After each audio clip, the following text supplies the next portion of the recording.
Spiritual ambition, it really is a thing. People really do want to ascend to the highest spiritual mountains. And especially when you're young, you have the idea that it's possible. And it's kind of um, a stupid idea, but we are ambitious generally in life. We're financially ambitious, we're ambitious in school. We want to accomplish something, we want to ascend, we want to advance, and spirituality is no different. But I was thinking about contracts. I've been thinking about that for the last week. That if it is true that before we're born, we have agreements with certain other people who are going to manifest in this world, that we will have a relationship of some kind, that we will learn something from it. And if we actually do that, I'm actually um, trying to expand that idea from people to situations to places in the world to um, things like houses, where you live, how you live, what kind of work you do, and so on. Are those contracts? I don't know the answer. I'm wondering if anyone knows the answer. Give me a clue. Um, but this idea that we come here to learn something is not an ego project. It's a soul project. It's what Ken Wilber calls the Atman project. Well, Atman is a Hindu word for soul, I believe. Um, but if we think in terms of ambition, I don't think that the soul actually is ambitious in the same way the ego is. I think that when we have any kind of worldly ambition, whether it's to get more money, whether it's to get ahead in life, to advance in our social status or marry the right person, um, that's obviously an ego thing. I don't think the soul cares about that. I think what the soul actually is trying to evolve into is a consciousness of how we are all related.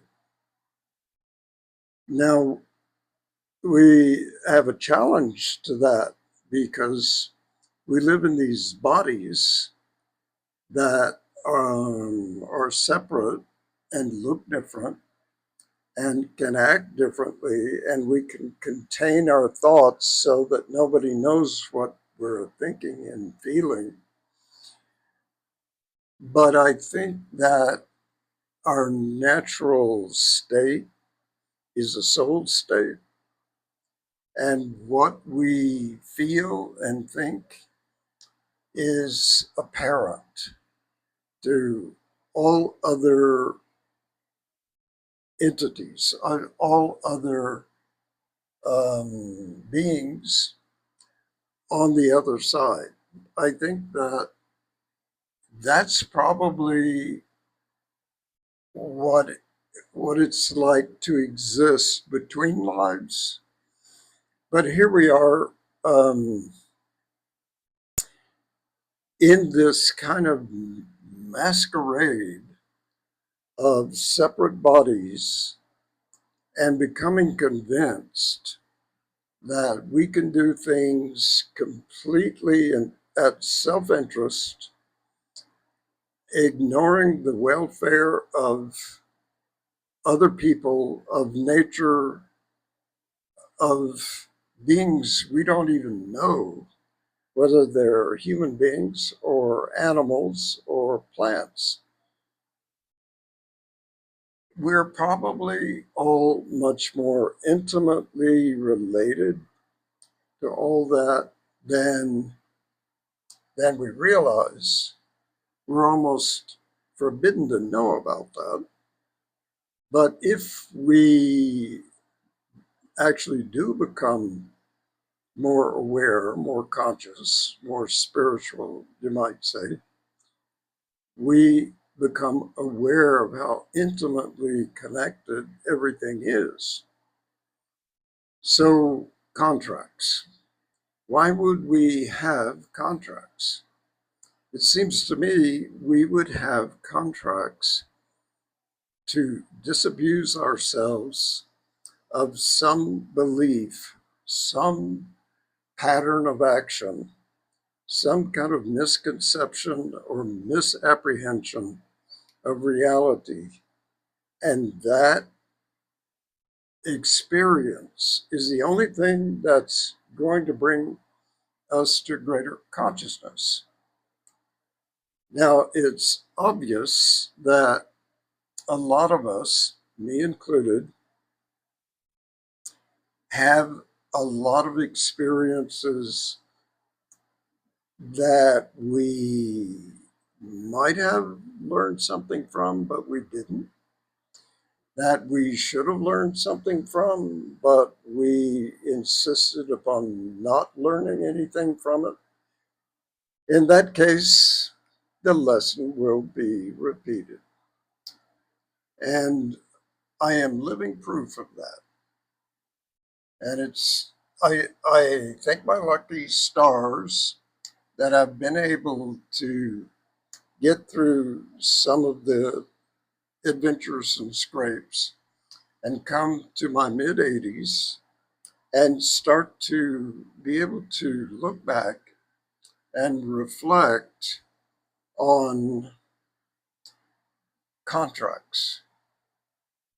Now, I admit that for the longest time, I have looked at certain things that I did in my life as almost sins.